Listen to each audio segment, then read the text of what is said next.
शाब्दिक टीचर्स जो शब्दों को पढ़ते हैं और शब्दों को पढ़ाते हैं, उनकी लाइफ में कुछ नहीं होता। और एक होते हैं मास्टर्स, एब्सोल्युटली कॉम्पिटेंट मास्टर जो उन शब्दों को जीते हैं, जैसे अवतार, कृष्ण या बुद्ध।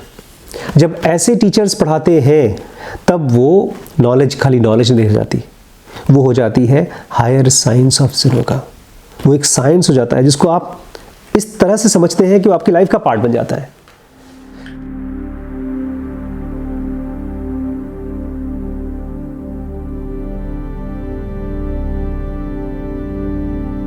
नमस्कार दोस्तों, स्वागत है आपका ज़िनोगा चैलेंज 2023 में। हम लोग अब पहुंच चुके हैं द 5 गॉस्पेल्स ऑफ ज़िनोगा। गॉस्पेल्स मतलब ईश्वर वाणी। जब ईश्वर किसी चीज़ को बोलते हैं तो एक एक वाक्य सत्य का दरवाज़ा खोलते हैं, डोर टू ट्रूथ। तो इसमें 60 गॉस्पेल्स है, 60 sacred steps to salvation. Sacred steps, ऐसी बातें जो आज तक सीक्रेट रही है दुनिया से, लोगों से। और sacred steps to salvation, salvation मतलब मुक्ति। हम में से ज़्यादातर लोग गॉस्पेल्स के आदी नहीं हैं। अभी वैभव से बात हो रही थी कुछ दिन पहले। हमारा माइंड जैसे खाने में ना, उसको स्वाद चाहिए होता है। आज मैं आ रहा था मार्केट में चलते हुए, तो एक आदमी कुछ पका रहा था, शायद कुछ चावल उड़ा था, और ढेर सारा चावल पका रहा था वो। और उस चावल में कम से कम 4-5 चम्मच नमक भर के डाला उसने। नमक और मसाले की बहुत स्ट्रॉन्ग खुशबू आ रही थी उसकी दुकान से। हमको आदत है नमक की, मसाले की, चीनी की, टेस्ट की। ऐसे ही हमको रियल लाइफ में स्टोरीज़ की आदत है। गॉस्पेल्स हम नहीं सुन पाते। गॉस्पेल्स दरवाज़ा है ट्रूथ का, रियलिटी का। उसमें कहानियाँ नहीं हैं। कहानियों में होता है ट्विस्ट, कहानियों में होता है कॉन्फ्लिक्ट, कहानी में होता है रेजोल्यूशन। कहानियाँ हमको, हमारे ब्रेन को उलझाती हैं, एंगेज करके रखती हैं। गॉस्पेल्स हमको डिसएंगेज करते हैं। क्या करते हैं श्रीश? डिसएंगेज मतलब चीज़ से हटाते हैं। हाँ, हम जब किसी चीज़ को सुनते हैं ना, तो उसको सुनने के बाद या तो मन और बंधता है, फंसता है, कंफ्यूज होता है, एडिक्टेड होता है, या शांत होता है। या तो उसके बारे में और सोचता है और लोगों को बताना चाहता है, या पहले रिलैक्स होता है और वो फ्री हो जाता है, और उसके बाद वेट करता है कौन उसको सुनना चाहता है। Gospels are very different. पूरी की पूरी भगवत गीता एक तरह से गॉस्पेल है। गॉस्पेल जीसस क्राइस्ट दिया करते थे अपने शिष्यों को। ये है ज़िनोगा की गॉस्पेल्स। सबसे पहला गॉस्पेल है, अब हम योग की ऐसी चीज़ों को खोल के आपके सामने रख रहे हैं जो एसोटेरिक है। एसोटेरिक मतलब इस दुनिया की नहीं है, चमत्कारी है। और ये केवल इनिशिएटेड लोगों के लिए है। आज जब बड़ी मम्मी आप लोगों से पूछ रही थी ना कि तुम लोगों के हिसाब से एनलाइटमेंट क्या होता है, और आप लोगों ने अपनी समझ से आंसर दिया, आप लोग इनिशिएटेड हो चुके हैं ऑलरेडी। अगर आप इनिशिएटेड नहीं होते तो आप लोग इन क्लासेस में नहीं बैठ पाते, बहुत भारी हो जाती। आपको लगता अब छोड़ो, मुझे जाना है, कोई वीडियो देखना है, कोई शॉर्ट्स देखना है, कोई मीम्स देखना है। ये जो मैं बातें कर रहा हूँ आज, ये सब केवल इनिशिएटेड लोगों के लिए है, जिसको योग के रास्ते में स्टार्ट करा दिया गया, जिसने मास्टर ने उसको एक्सेप्ट कर लिया हो। ये वो बातें हैं जो आज तक अनरिवील्ड सीक्रेट्स हैं। और जब कोई नॉलेज पढ़ाया जाता है ना, तो 2 टाइप के लोग पढ़ाते हैं। एक शाब्दिक टीचर्स जो शब्दों को पढ़ते हैं और शब्दों को पढ़ाते हैं, उनकी लाइफ में कुछ नहीं होता। और एक होते हैं मास्टर्स, एब्सोल्युटली कॉम्पिटेंट मास्टर जो उन शब्दों को जीते हैं, जैसे अवतार, कृष्ण या बुद्ध। जब ऐसे टीचर्स पढ़ाते हैं तब वो नॉलेज खाली नॉलेज नहीं रह जाती, वो हो जाती है हायर साइंस ऑफ ज़िनोगा। वो एक साइंस हो जाता है जिसको आप इस तरह से समझते हैं कि वो आपकी लाइफ का पार्ट बन जाता है। साइंस में बाकी सब्जेक्ट्स में फ़र्क ये है कि साइंस इज समथिंग प्रैक्टिकल। उससे आप कार बना सकते हैं, हवाई जहाज़ बना सकते हैं, फ़ोन बना सकते हैं। जो बाकी सब्जेक्ट्स होते हैं ना, खाली शाब्दिक होते हैं, वर्ड्स का खेल होता है, मन को एंगेज करने के लिए होता है। साइंस ऑफ ज़ुनोगा लाइफ को ट्रांसफॉर्म करने के लिए है। सेकंड गॉस्पेल है, एक मिस्टिक यूनियन अचीव होगा। मिस्टिक यूनियन मतलब हमारे इस माइंड का उस माइंड के साथ, कॉस्मिक माइंड के साथ एक दोस्ती होगी, यूनियन हो जाएगा, दोस्ती भी नहीं होगी, दोनों फ्यूज हो जाएंगे। लेकिन कैसे होगा? जब आप बाहर से आने वाले इंपल्स जो अनकोडेड है, और वो भी एक आध बार नहीं, वो वेव्स आ रही हैं, जब आप उसको कंट्रोल करते हैं, वो आपके ब्रेन में सेक्शन 1 में कॉन्शियस माइंड में आ रही हैं, या आपके माइंड स्टफ में आ रही हैं, जिसको चित्त बोलते हैं, जिसको कॉन्शियसनेस बोलते हैं। याद दिलाया जा रहा है आपको कि जब आप बैठे हैं, आप जब फ़ोन चालू करते हैं, किसी से बातें करते हैं, आप ये सोचते हैं कि हम इस शहर में रहेंगे, दूसरे शहर में रहेंगे, स्कूल जाते हैं, टीचर से आपकी बेइज्जती करते हैं, जब आप किसी की बातचीत आपस में करते हैं, कृष्णमूर्ति कहा करते थे, किसी की बुरे से बुरे आदमी की भी बुराई मत करिए उसकी एब्सेंस में, आप उसकी बुराई को और मजबूत कर रहे हैं। जब आप किसी चीज़ के बारे में खुश हो रहे हैं, जब किसी चीज़ के बारे में डर रहे हैं, ये सारी की सारी चीज़ें वेव्स हैं, वेव्स ऑफ अनकोडेड इम्पल्स। जब आप इसको रेगुलेट करते हैं, बाहर एक्सप्रेस नहीं होने देते हैं, तब आपका मिस्टिक यूनियन पॉसिबल हो पाता है। आपके कॉन्शियस माइंड का यूनियन होता है विद द डिवाइन माइंड। ज़ुनोगा में जो जो चीज़ें इंपॉर्टेंट हैं, जब वो आप प्रैक्टिस कर लेते हैं, और जब आपका सेक्शन 1 ये माइंड री एजुकेटेड हो चुका है, तो मास्टर्स कहते हैं आप करेक्ट मेथड्स और बाकी प्रैक्टिसेस जब आप प्रैक्टिस कर लेते हैं, एक्सपर्ट हो जाते हैं, तब मास्टर आपको प्रॉमिस करते हैं कि आपको पूरी तरह से एनलाइटनमेंट मिलेगा। आग जलाने के लिए लकड़ी चाहिए, लेकिन लकड़ी सूखी होनी चाहिए। उसके बाद भी आग नहीं पकड़ती, उसमें चिंगारी चाहिए। कपूर डालते हैं, घी डालते हैं आग जलाने के लिए। हमारे अंदर पे ढेर सारी इम्प्योरिटीज़ हैं कन्फ्यूजन के रूप में। कन्फ्यूजन रोज़ बढ़ती जाती है। इस माइंड के अंदर में इम्प्योरिटीज़ को जलाना है। उसके लिए रोज़ स्टेडी प्रैक्टिस करना होगा। 3 स्टेप ब्रीदिंग रोज़ करना होगा। ज़ुनोगा रोज़ पढ़ना होगा। करेक्टिव मेथड्स को प्रैक्टिस करना होगा। स्लीप, सेक्स, फूड की प्रैक्टिसेस को रोज़ सुनना होगा, समझना होगा और प्रैक्टिस करना होगा। उसके बाद full illumination, complete enlightenment possible है। आज बड़ी मम्मी बोल रही थी, मुझे लगता है पता नहीं मेरे लिए एनलाइटनमेंट है कि नहीं, मुझे लगता है बस एक सिंपल साफ़ सुथरी लाइफ जीऊँ, एक अच्छी ज़िंदगी जीऊँ। अभी भी वो कंप्लीट एनलाइटनमेंट से डरती हैं। उनको दिखता नहीं साफ साफ, मुझे दिखता है। मुझे लगता है जो कुछ भी ज़ुनोगा में बताया गया है उसको मैं समझ के प्रैक्टिस करता रहूं तो कंप्लीट एनलाइटनमेंट पॉसिबल है मेरे लिए और वो सब के सब जो मेरे साथ हैं, हर किसी के लिए। मुझे कोई डाउट नहीं है। जब पानी में कूदना होता है और आप डाउटफुल नहीं होते तो तैरना सीख सकते हैं। डाउटफुल होते हैं तो डूब जाते हैं। जो पुराने ज़माने के अष्टांग योग है उसके 8 स्टेप्स कौन कौन से हैं? यम, नियम, आसन, प्राणायाम, प्रत्याहार, धारणा, ध्यान, समाधि। तो ना इज्जत से तीनों बड़े बड़े स्टेप्स हैं। नई चीज़ सुनिए, आप किसी भी लोगों से पूछेंगे तो लोग बोलेंगे प्राणायाम ऐसे करते हैं। प्राणों का कंट्रोल, ब्रेथ कंट्रोल ना, यम, नियम, आसन, प्राणायाम, ये चारों मिलकर के प्राणायाम बनाते हैं। लोग सोचते हैं प्राणायाम मतलब लास्ट में है, ये सांस का प्रैक्टिस प्राणायाम है ना। जो आप आंखों से देखते हैं वो भी प्राणायाम कर रहे हैं। जब आप कान से किसी की बात सुनते हैं और उसको आप उसी बात को, उसी बुराई को मुंह से नहीं निकालते हैं तो वो भी प्राणायाम है।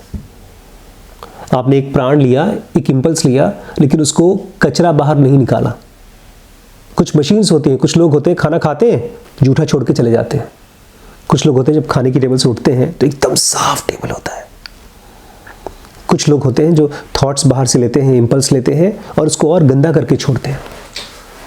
लेकिन एक योगी हमेशा, उसका माइंड इतना स्टेबल हो चुका होता है, इतना कंट्रोल, इतना सदा होता है कि बाहर से लेता है इंपल्स और देता है सुर, क्लैरिटी, पीस। अगर आपको मेरे साथ बैठ करके पीस महसूस होता है तो इसलिए क्योंकि मैं बाहर से लेता हूँ कचरा।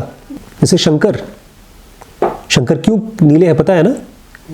क्यों? जब सागर मंथन हो रहा था तो वो सागर मंथन रोज होता है। हर रोज इंपल्स मिलते हैं और हर रोज हर एक आदमी एज अ शंकर वो निगल लेता है और कचरा देता है बाहर। लेकिन शंकर उसको निगलते हैं, यहाँ रोक लेते हैं और देते हैं आपको पीस, आपको मुक्ति। अगर आप यम, नियम, आसन, प्राणायाम इन चारों को ट्रेडिशनल तरीके से पढ़ लेते हैं जो पुरानी किताबों में लिखा है और करेक्टिव मेथड्स नहीं अप्लाई करते हैं, फूड की और स्लीप की और बाकी प्रैक्टिस नहीं अप्लाई करते, प्रत्याहार के आगे की प्रैक्टिस नहीं कर सकते। प्रत्याहार क्या है? नो मैन स्टैंड स्टेज, सबसे लंबा स्टेज, सबसे मुश्किल स्टेज। उसी स्टेज के बाद धारणा यानी कॉन्सेंट्रेशन पॉसिबल है, ध्यान यानी मेडिटेशन पॉसिबल है, समाधि यानी आइडेंटिफिकेशन पॉसिबल है। ये किस चीज से आइडेंटिफाई करते हैं हम लोग? डिवाइन। डिवाइन के साथ। अभी फिलहाल किस चीज से आइडेंटिफाइड है? फिजिकल से। बॉडी के साथ, इस बॉडी के साथ। और ये बॉडी भी आइडेंटिफाइड है किसी चीज के साथ, लोगों के साथ, खाने के साथ, कपड़े के साथ, चीजों के साथ। धारणा, ध्यान और समाधि हमारे माइंड के सेक्शन 2, 3 और 4 द्वारा मुमकिन हो पाता है। यम, नियम में से यम क्या है? बड़ी इंटरेस्टिंग चीज़ है। Ethical moral aspect. समाज में कुछ चीज़ों को सही बोला गया है, जैसे झूठ को गलत बोला गया है, धोखा गलत बोला गया है, एक्स्ट्रा मैरिटल अफेयर को गलत कहा गया है, किसी को चोरी करना गलत कहा गया है। गलत क्यों है ये? क्योंकि इस दुनिया में ना चीज़ें है तो एक, लेकिन हमने डिवाइड कर रखा है मैं और तू, और उसमें मैं इस मैं को बचाने के लिए तू को धोखा देता हूँ। तू का एक वर्ड होता है। उसके बाद उस चोरी के बाद, उस चोरी की वजह से मेरा मैं और ज़्यादा कॉम्प्लेक्स होते जाता है और ज़्यादा स्ट्रांग होते जाता है। जब तक ये मैं और तू दोनों वन नहीं हो जाता, सिंगल एंटिटी नहीं होता, तब तक हम एनलाइटनमेंट नहीं कह सकते। लेकिन जब कोई चोरी करता है, उसका माइंड और डिवाइडेड हो जाता है। ये कोई गलत, सोसाइटी के हिसाब से गलत है और तुम्हें सजा मिलेगी, ऐसा नहीं है। खाली ये गलत इसलिए है बिकॉज अगर आपने इन सारे सो कॉल्ड गलत चीज़ों को किया तो आपका माइंड अपने आप में ही क्रैक फील करेगा, डिवाइडेड फील करेगा, गिल्ट फील करेगा, कमज़ोर फील करेगा। अंदर से बार बार उसको थॉट्स आते रहेंगे। जितने भी दुनिया के विलन्स हैं वो दुनिया के लिए बाद में विलन है, पहले वो अपने ही मन में स्प्लिट है, परेशान है। और यम में आता है करेक्टिव मेथड्स। करेक्टिव मेथड बहुत डीप चीज़ है। जब आप इन सेंटेंसेस को सोचते हैं, सुनते हैं, आपके माइंड में ये बातें चलती हैं, धीरे धीरे बाकी सारी बातें लेस इंपॉर्टेंट हो जाती हैं। अब देखेंगे people who are super rich, 20 साल तक काम करने की ज़रूरत नहीं है, नदी की तरह पानी आता, पैसा आता है, फिर भी वो लोग परेशान हैं। क्यों? बिकॉज उनकी लाइफ में स्पिरिचुअलिटी, ठीक जैसे हमारी लाइफ में भी स्पिरिचुअलिटी बहुत अनइम्पॉर्टेंट है। आम आदमी की लाइफ में स्पिरिचुअलिटी इतनी इंपॉर्टेंट नहीं है। चल रही है, आराम से चल रही है उसके बिना ज़िंदगी। और फिर देखेंगे अचानक से जब आप परेशान होते हैं तो आपके पास कोई एंकर नहीं होता। एक यम, सबसे इंपॉर्टेंट यम है अपने मास्टर की प्रति डिवोशन, एक भक्ति अपने गुरु के प्रति। क्योंकि आपके गुरु में से ही निकलते हैं सारे वर्च्यूज। वर्च्यूज मतलब सारी अच्छाइयाँ, all goodness, all power, all clarity come from गुरु।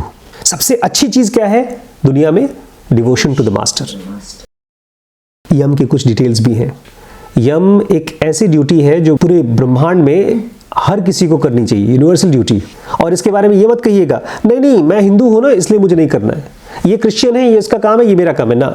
ये आपका कोई भी रेस हो, आप किसी भी प्लेस में हो, आप किसी भी समय में हो और किसी भी इमरजेंसी में हो या किसी भी परिस्थिति में हो, ये आपको फॉलो करना ही करना है। इसमें कोई बाईपास नहीं है। आप ये नहीं कह सकते मैं तो वीआईपी हूँ, मैं तो गुरुजी का बेटा हूँ इसलिए नहीं करूँगा। आज छुट्टी है, आज नहीं, आज क्लास स्कूल बंद है इसलिए आज पढ़ाई नहीं, एग्जाम में नहीं आने वाला इसलिए नहीं।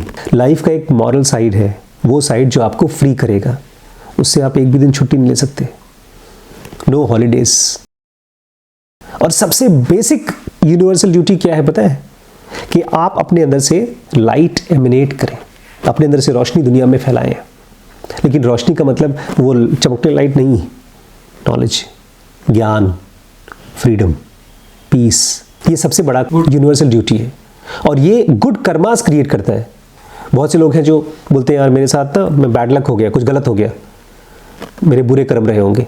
लेकिन फिर आपके अंदर से एक ऐसा सोर्स ऑफ गुड कर्मास हो जाएगा। जब आप नॉलेज देना शुरू करेंगे लोगों को तो आप देखेंगे आपके साथ अच्छा हो रहा है। कृष्णमूर्ति कहा करते थे if you do the right things will happen to you. वो इसलिए कहा करते थे क्योंकि वो नॉलेज देते थे दुनिया को और उनके साथ हमेशा सही होता था। लाइट को बाहर डिसिमेट करना ये सबसे इंपॉर्टेंट ड्यूटी है। इससे आपकी लाइफ में अच्छे कर्म आते हैं। मन के अंदर और बाहर, शरीर के बाहर प्योरिफिकेशन होना चाहिए। कंटेंटमेंट, जब आपकी लड़ाई हो ना आपस में खाने को लेकर, पिज़्ज़ा आया, किसी को कम मिला, किसी को ज़्यादा, किसी भी चीज़ को लेकर के अगर अंदर में ये फीलिंग आए कि यार उसको मिला, मुझे नहीं मिला, तब आपको ये प्रैक्टिस करना है कंटेंटमेंट। मुझे जितना मिलना चाहिए था उतना मिला है। We are all here to do what we are all here to do, we get what we deserve. Contentment. School में मत दिखाना कंटेंटमेंट। मम्मी 0/20 मिला है, आई एम कंटेंटेड, मुझे और ज़्यादा नहीं चाहिए, जितना मैं डिजर्व करता था मिल गया ना, मैं पीसफुल हूँ, मैं शांत हूँ। Contentment doesn't mean you have a pass for becoming lazy.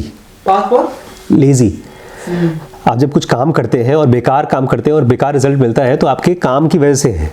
आप ही नहीं कहेंगे नहीं मैं संतोष है, आई एम वेरी सेटिस्फाइड, मैंने बहुत बेकार काम किया but I am very satisfied. No, आपके काम को नहीं कंटेंटमेंट देना है, आपको जो मिलता है उससे कंटेंटेड होना है। Fiery aspiration. और ये बड़ी उल्टी चीज है, एक तरफ आपको कंटेंटेड होना है और दूसरी तरफ अंदर से ट्रूथ को जानने के लिए फियरी एस्पिरेशन, ऐसी भभकती हुई आग वाली एस्पिरेशन होनी चाहिए कि आप जानना चाहते हैं ट्रूथ, गॉड, रियलिटी जानना चाहते हैं, फ्री होना चाहते हैं। स्पिरिचुअल रीडिंग, स्पिरिचुअल चीज़ों को समझना, और इवन लेटर स्टेज में स्पिरिचुअली इस दुनिया को रीड करना। अवतार खोजिए और उसके पैरों को पकड़ लीजिए, डिवोटेड हो जाइए।